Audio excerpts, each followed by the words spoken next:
बिस्मिल्लाहिर्रहमानिर्रहीम, अस्सलाम वालेकुम। मैं समी इब्राहिम, आपका मेज़बान, और आप देख रहे हैं हमारा यूट्यूब और फेसबुक चैनल। अहम खबरें, अहम डेवलपमेंट, और उसमें आज इस्तेकाम पाकिस्तान पार्टी जो जहांगीर तरीन और उनके साथियों ने बनाई है, जिसमें बहुत सारे लोग पीटीआई को छोड़ के आ गए हैं, उसका बाकायदा ऐलान हो गया।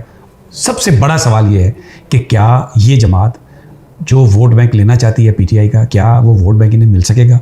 और आज जो कुछ हुआ, क्या वो इम्प्रेसिव था? उससे क्या अंदाज़ा होता है कि इस जमात का मुस्तकबिल क्या हो सकता है? एक तो ये इशू है। दूसरा, बाग में आज़ाद कश्मीर में जो ज़िमनी इंतखाब था, उस ज़िमनी इंतखाब में पीपल्स पार्टी के उम्मीदवार ज़ियाउल कमर कामयाब हुए और हमें पता था कि उन्होंने जीतना है। नून लीग धांधली का इल्ज़ाम लगा रही है पीपल्स पार्टी पर, और पीपल्स पार्टी वाले कह रहे हैं नून लीग को कि आप ज़रा आईना देखें, और पीपल्स पार्टी बाग जो है वो पीपल्स पार्टी का किला था। लेकिन इस किले में जो गुज़श्ता इलेक्शन था वो तहरीक इंसाफ के सरदार तनवीर इलियास जीते थे। पीटीआई के जो पोलिंग एजेंट्स हैं कैंडिडेट के, उनको कई जगहों पर ज़बरदस्ती निकाल दिया गया, और वो इस प्रोसेस में शरीक ही नहीं थे, लेकिन फिर भी 7-8 हज़ार वोट वहाँ पर लिए हैं पीटीआई ने, और उनके बकौल उनके जो सारे लोग थे, अक्सरियत, उनको वहाँ से हल्कों से निकाल दिया गया था। ये एक मामला डिस्कस करेंगे तफसील।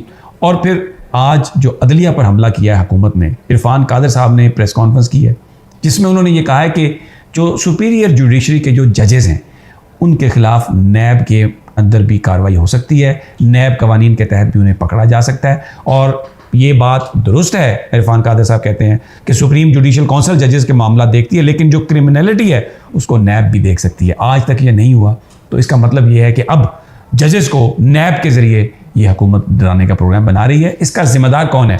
बहुत सारे लोग ये कहते हैं कि चीफ जस्टिस उमर अताब बंदयाल साहब की तरफ से जो रवादारी का मुजाहरा किया गया, जो अखलाकियात का मुजाहरा किया गया, और इन लोगों को छूट दी गई, और इलेक्शन जब 14 मई को कराने का फैसला आ गया था, तो उसके बाद हुकूमत ने फंड्स नहीं दिए। अगर कंटेम्प्ट की कार्रवाई शुरू कर दी जाती, अगर उन लोगों को सज़ा दे दी जाती जिन्होंने सुप्रीम कोर्ट के अहकामात की खिलाफ वर्जी की थी, तो इरफान कादर साहब को ये जुर्रत ना होती कि वो आके ये कहते कि अब जजेस को नैब कवानीन के तहत पकड़ा जा सकता है। Very interesting scenario. और एक और खबर आपको देता जाऊँ, बजट के हवाले से बड़ी बात हो रही है। गरीब आदमी के लिए तो इसमें कोई खैर की खबर नहीं है, कोई किसी चीज़ की कीमत कम नहीं होगी।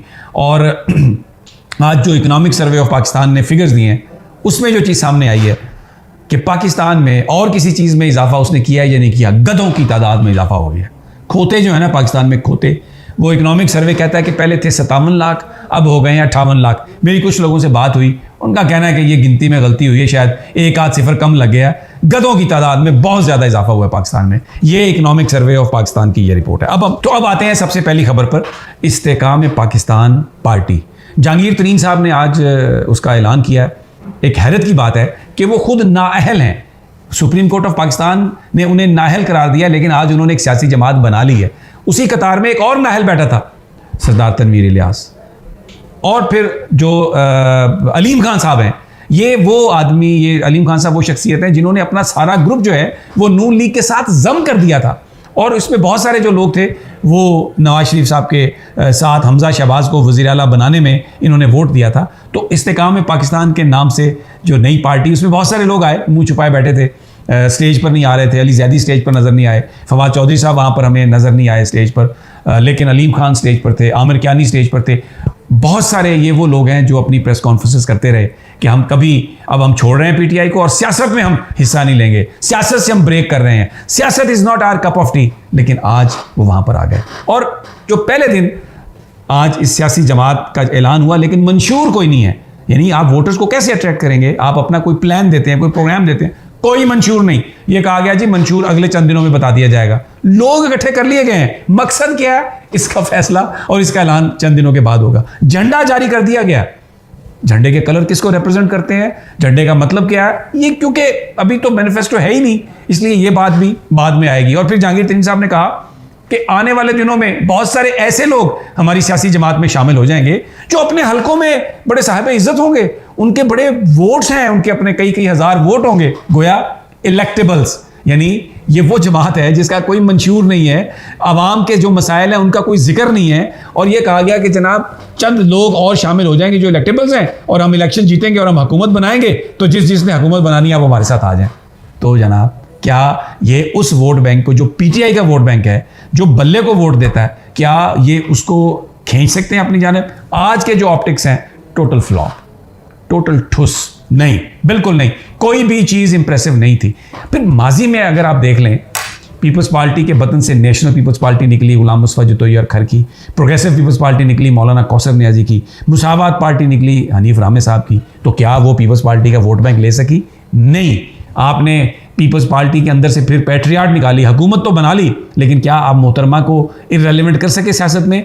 नहीं। आपने नवाज शरीफ को बाहर भिजवा दिया, अंदर से आपने उसके काफ निकाल ली। जब तक मुशर्रफ जिंदा रहा वो काफ चलती रही, हुकूमत में रहा वो काफ चलती रही। उसके बाद किधर गई काफ? सवाए अपनी 4 सीटों के ख़ानदानी बुनियाद पर जो वो गैर जमाती इलेक्शन में भी जीतते थे, तो वो कामयाब हुई। आज और अब तहरीक इंसाफ के बतन से इस्तेकाम पाकिस्तान ये आपने बरामद की है, तो भाई क्या इसका नतीजा निकलेगा? अगर हम माजी की नज़र से देखें तो कोई इसमें मैनिफेस्टो नहीं है, कोई इसमें कोई ऐसी बड़ी शख्सियत नहीं है, कोई इसमें अवामी हमें कलर नज़र नहीं आया। बहुत मुश्किल है।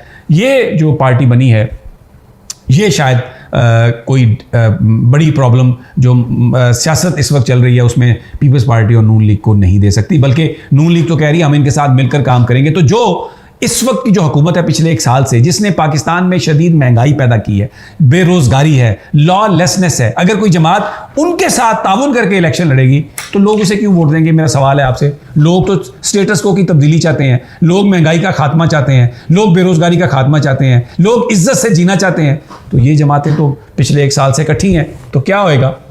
कुछ भी नहीं। ये जमात अपने मकासद पूरे नहीं कर सकती। अब आ जाएं पीपल्स पार्टी की तरफ और नून लीग के इख्तलाफात की तरफ। अब इल्ज़ाम शुरू हो गए हैं। हिना परवेज़ भट्ट ने कहा जी बाग में ठप्पे पे ठप्पे लगे हैं, और फैसल करीम पुंदी साहब कहते हैं बाग तो पीपल्स पार्टी का किला है और इतनी डेवलपमेंट हुई है कि लोगों ने तो पीपल्स पार्टी को वोट देने ही थे। तो मुझे ये जो 1.5 साल पहले जो इलेक्शन हुई जिसमें सरदार तनवीर इलियास जीते, वो किला तब कहाँ चला गया था? PTI के पोलिंग एजेंट्स को बाहर निकाल दिया गया, वो उनको गिनती के नज़दीक भी नहीं आने दिया गया, वो इस प्रोसेस से बाहर रहे। ये PTI की मकामी क़यादत जो है ये इल्ज़ाम लगाती है। बहरहाल अब जो दिन आगे बढ़ेंगे हम देखेंगे कि नून लीग और पीपल्स पार्टी के बीच में भी तल्लुकात जो हैं वो ख़राब होंगे। लेकिन एक बात मैं आपको बता दूं, जरदारी साहब की PR मुझे अच्छी लगती है। इवेंचुअली जरदारी साहब जो हैं वो नून लीग को गिराने में कामयाब होते हुए नज़र आ रहे हैं। बाकी सब मेरे मौला के हाथ में है। अल्लाह क्या करता है, सियासत किस रुख जाती है, ये हमें नहीं पता। लेकिन आखिर में मैं ये कहूँगा, जो एक अलार्मिंग चीज़ है, गधों में इजाफा, खोतों में इजाफा, ये बड़ी एक अलार्मिंग चीज़ है। बस अल्लाह ताला हम सब पर रहम करे। अगली वीडियो तक इजाज़त, अल्लाह ने के बाद। कुछ भी नहीं, ये जमात अपने मकासद पूरे नहीं कर सकती। अब आ जाएं पीपल्स पार्टी की तरफ और नून लीग के इख्तलाफात की तरफ। अब इल्ज़ाम शुरू हो गए हैं। हिना परवेज़ भट्ट ने कहा जी बाग में ठप्पे पे ठप्पे लगे हैं, और फैसल करीम पुंदी साहब कहते हैं बाग तो पीपल्स पार्टी का किला है और इतनी डेवलपमेंट हुई है कि लोगों ने तो पीपल्स पार्टी को वोट देने ही थे। तो मुझे ये जो 1.5 साल पहले जो इलेक्शन हुई जिसमें सरदार तनवीर इलियास जीते, वो किला तब कहाँ चला गया था?